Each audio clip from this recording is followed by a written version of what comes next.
One of the things that is going on now, David, and we've got 15 minutes left. I want to thank you again. And you know what's funny? You and I were talking this week via email, and I said, once again, David, we're going to run out of time. It's just the way that it does. We always do. And we've got 15 minutes left. When I first approached you about OnStellar and this new social media platform, your reaction was, it was perfect. It was like, this is exactly what we need right now. And when we started talking about this, which was a while ago, then everything unfolded with Facebook and Twitter and YouTube and this craziness with Cambridge. All of that was after the fact. Could the timing be better for a decentralized blockchain social media platform, one that you control, David, that I control, that the community controls? It's a perfect storm, isn't it? Well, obviously, Jimmy, you know more about the technical side of this because you're obviously much closer to it than me.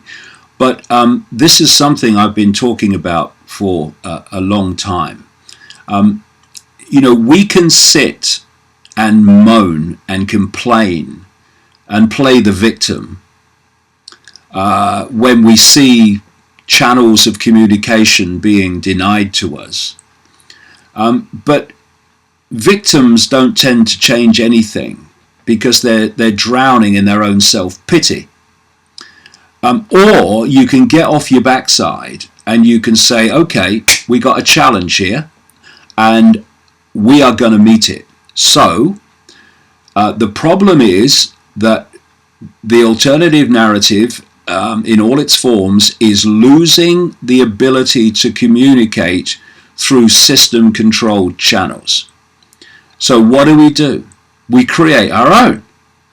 And that's why I was so pleased to hear of this development that you're talking about. And I hope there are many, many more, not least in relation to videos, because we need an alternative YouTube big time fast. This is where we need to go. Stop being the victim and start being active in overcoming and circumnavigating the control by creating communication networks of our own that are outside, as much as is humanly possible, the control of that which wishes to suppress freedom of speech. And this is another area too, which is very, very dangerous to the system and the conspiracy. We have reached the point now where large number of people, and gathering all the time, and I know this, I have my own barometer, which is how many people stop me in the street, stop me in the cafe, stop me in the supermarket, not just in this country either, to talk about this information and to say, oh, I watch your videos, I read your books. That barometer is now, it's going through the roof in terms of the numbers. So we have started to communicate, and people have started to question in numbers that are becoming highly significant. This is another reason why they are desperately and as fast as they can trying to shut down these means of communication. But there's a genie out the bottle, and it ain't going back. And this genie is now looking for the means to get more and more information that it's now become aware of and is become interested in and focused upon. And therefore, as these new platforms are created, and I do say to entrepreneurs out there, there's nothing wrong with being an entrepreneur. You can be an entrepreneur and run a grotesque corporation, or you can be an entrepreneur with entrepreneurial creativity, and you can create something that is a massive benefit to human society. So this area now is becoming a massive growth area in terms of interest, because people are looking for the means to continue to expand their knowledge of what's going on. So these new platforms have a open door audience that is just waiting to use them and to reject the system platforms that are there to scam them and to hoax them and to mislead them. So we are at a fork in the road where we have great challenges but also great opportunities, and that's why I was so pleased when you contacted me and said, look, this is a no censorship means of keeping the information in circulation. It's a great thing, and many more may they be. Well, and see, that's the thing when you have when you get cocky, and I'm talking about the man, the system, Facebook, Google, and you think you are made of Teflon and you don't have anything to worry about, that's when that collapse, that chaos will kick in, and somebody better, smarter, and faster is going to come along. And we are doing it. We decided to take charge, and there is nothing can stop what we have started here. And I'm talking about OnStellar. This and the you know what's brilliant is the media, the advertising that Facebook and Twitter and Google are doing for us right now. It couldn't be better. We don't have to say a word. We just kick back and let's let our platform launch. But they are doing the best advertising that we could ask for or pay for. Well, that's an interesting point in relation to myself, because there are efforts, not least in Britain, but other countries too, to silence me, to have my public meetings banned.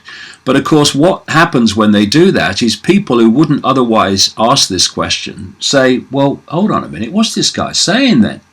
And you again have these people who are promoting you while trying to silence you. And let me make this point too. These people are not smart. They're not. They appear to be, but they're not.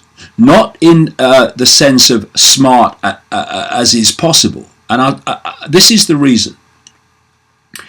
If I know something and you don't know it, I don't have to be smarter than you to manipulate you, because I've got all the cards. I've got all the cards in my hand. You haven't got any. I can manipulate you because you don't know how you're being manipulated. So I don't have to be smart to manipulate you, because it's a doddle. It's easy. When you have the same cards as me, the same knowledge as me, then we'll see who's smart and who isn't. So we shouldn't fall for the idea that this hidden hand is omnipotent and all-knowing and all-powerful. It's not. Its power comes from holding the cards and having none in the hands of the target population. What the alternative media is doing, especially the cutting-edge part of it, which is much smaller than the alternative media in totality, they are handing cards in terms of knowledge to people and saying this is how it works. And the more that people become knowledgeable about what the hidden hand knows, the more we'll see that there are much smarter people among the target population than there are among the manipulative population. So this is an opportunity for human ingenuity, human creativity, to actually show how smart it can be and to outsmart that which you're absolutely right. When you're playing football, soccer, it's great when you're playing against a team that thinks it's only got to turn up to win. it holds everything, and you know, we can do what we like. We don't have to keep it quiet anymore because we're all powerful. You play a football team in that mode when you are determined to take it on, and you can have big soccer clubs lose to very small soccer clubs because of the overconfidence and arrogance of the big soccer club that thinks it only has to turn up to win. It finds out that it doesn't. And at the moment, we are seeing this arrogance among the manipulators that it does only have to turn up to win. It doesn't. The game's only just really starting, ladies and gentlemen, as you're about to find out. Unless your name is Messi. I'm just saying. I'm just saying. The thing that blows my mind the most is that the arrogance of those that are trying to manipulate. They had a lot of successes, and they came very, very close with this Google, YouTube, Facebook, Apple powerhouse. But you know what? I keep bringing up entropy. The more that you think that you have control, the more chaos will result in the end. And we're seeing that happen right now. And you've talked about this for years, David. And I feel really good about the position that we are in. Yeah, another key name is Amazon. It's another monster because when you're trying to control people, you want to centralize power, because the more you centralize power, the more control a few have over the many. This is why you have the enormous monopolistic situation with Google, with YouTube, with Facebook, and increasingly the monopolistic situation with Amazon. And you rightly throw Apple in there as well, which sits on the sidelines a bit and going, who, me? No, I'm not like them. Yes, you are. Yes, you are. This is a wonderful time, because we are reaching this point of connection where the numbers questioning the world is reaching a point where it is of significance. And the numbers of people that talk to me about this information is one thing, but the kind of people is another. System people who you never thought would question the system are questioning the system. But we have to have backbone. We have to have fortitude, and we must never, never, never, never apologize for speaking our truth.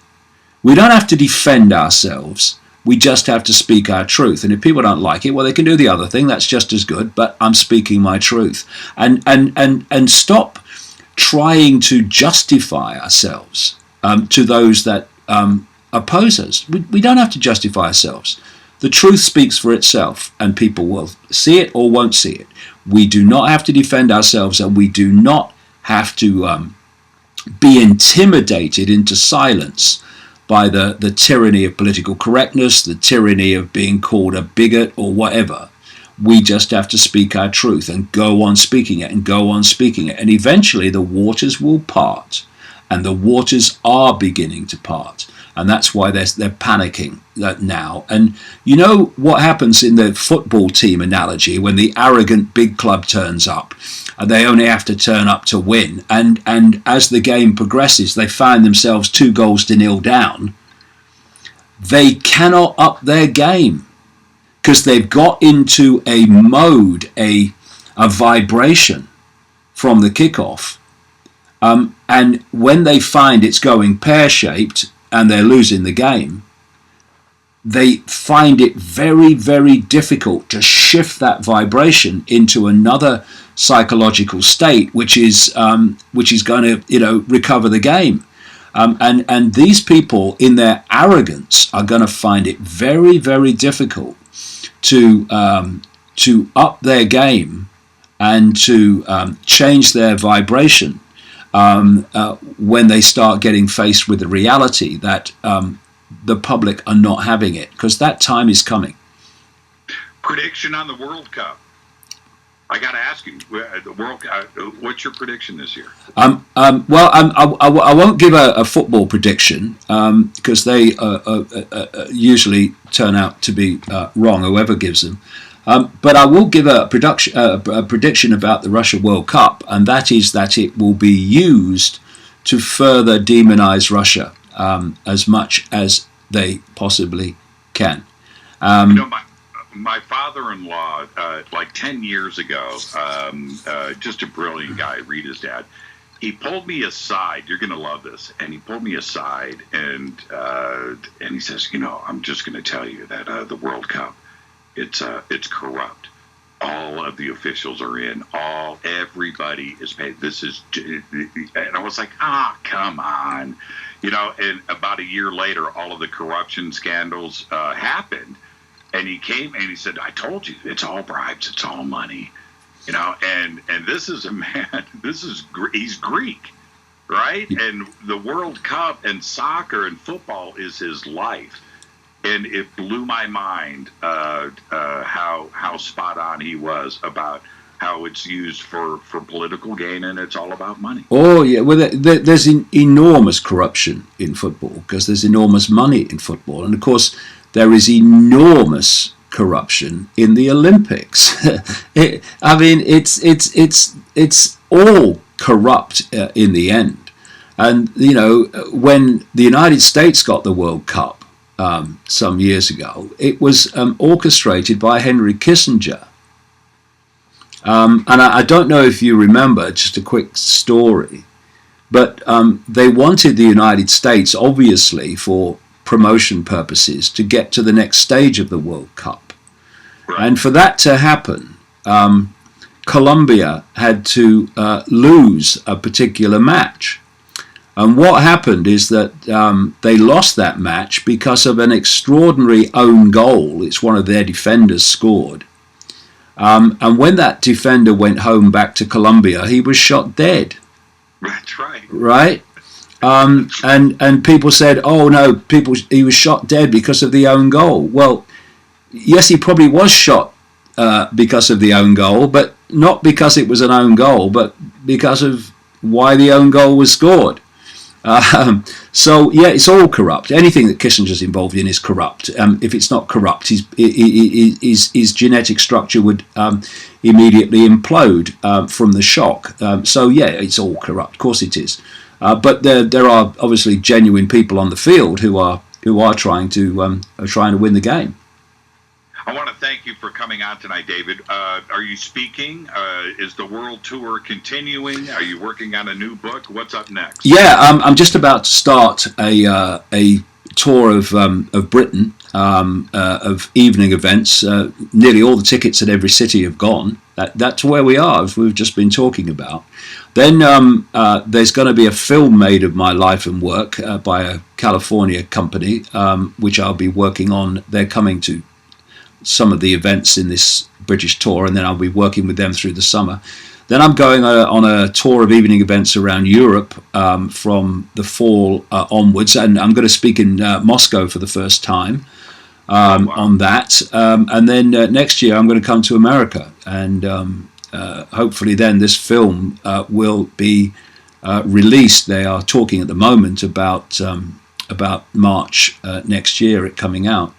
So yeah, it's all good. There's lots of good things happening, and we just have to keep going forward and going forward and going forward. And the waters, like I say, will part, but for sure they won't part if we stop speaking our truth and get intimidated into silence. Don't change, my friend. No chance. No chance. No chance. And give my best to Jamie. He's the best. And just thank you for everything, David. And we'll see you on Stellar in about a month. We start the testing. Thank you so much. No problem. Jamie's done a fantastic job. My other son, Gareth, singer-songwriter, works deeply with me as well. And I couldn't have two better people by my side. You got that right. Thank you so much, David. Be safe and be well. Cheers, mate. Bye. Yeah, absolutely. David Icke, everybody. Thank you so much, David. Another great conversation.